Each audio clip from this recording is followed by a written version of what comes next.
আসসালামু আলাইকুম। টনসিলের লক্ষণ, ঔষধ এবং হোমিওপ্যাথিক চিকিৎসার সংক্ষিপ্ত আলোচনা। টনসিলের প্রদাহ বা টনসিলাইটিস হল গলার ভেতরের টনসিল গ্রন্থি দুটির সংক্রমণজনিত ফোলা ও ব্যথা। এটি সাধারণত ভাইরাস বা ব্যাকটেরিয়ার আক্রমণের কারণে হয়ে থাকে। নিচে টনসিলের প্রধান লক্ষণসমূহ: তীব্র গলা ব্যথা, বিশেষ করে থুতু বা খাবার গেলার সময় গলায় প্রচণ্ড কষ্ট হওয়া। টনসিল ফুলে লাল হওয়া, মুখের ভেতর গলার দুই পাশে টনসিল গ্রন্থি ফুলে লালচে আকার ধারণ করা। জ্বর ও শরীর ব্যথা, কাঁপুনি দিয়ে উচ্চ তাপমাত্রা বা হালকা জ্বর এবং সাথে মাথা ব্যথা হওয়া। কণ্ঠস্বর পরিবর্তন, গলার স্বর ভারী বা ফ্যাসফ্যাসে হয়ে যাওয়া। লিম্ফ নোড ফোলা, কানের নিচে ও চোয়ালের চারপাশের গ্রন্থি ফুলে যাওয়া এবং স্পর্শ করলে ব্যথা লাগা। শ্বাসের দুর্গন্ধ, মুখের ভেতর ব্যাকটেরিয়ার সংক্রমণের কারণে শ্বাস প্রশ্বাসের দুর্গন্ধ সৃষ্টি হওয়া। খাবারে অরুচি, শিশুদের ক্ষেত্রে গলা ব্যথার কারণে কোনো কিছু খেতে না চাওয়া বা কান্নাকাটি করা।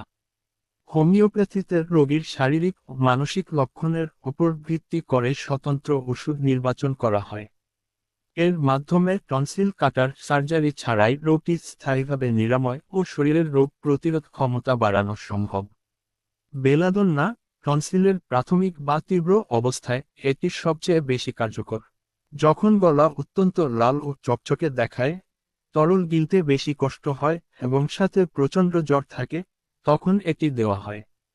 হ্যাপার সুলফ, যদি গলায় কাটা বা সূচ ফোটার মতো তীব্র অনুভূতি হয়, যা কান পর্যন্ত বিস্তৃত হয় এবং রোগী ঠান্ডা একদম সহ্য করতে না পারে, তবে এটি ব্যবহৃত হয়।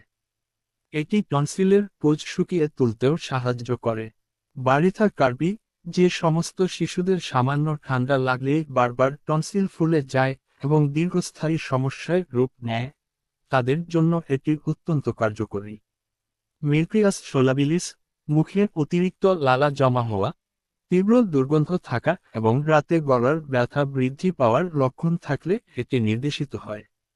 লাচেসিস, বিশেষ করে গলার বাম পাশের টনসিল বেশি আক্রান্ত হলে এবং গলায় সামান্য কাপড়ের স্পর্শ বা চাপ সহ্য করতে না পারলে এই ঔষধটি দেওয়া হয়।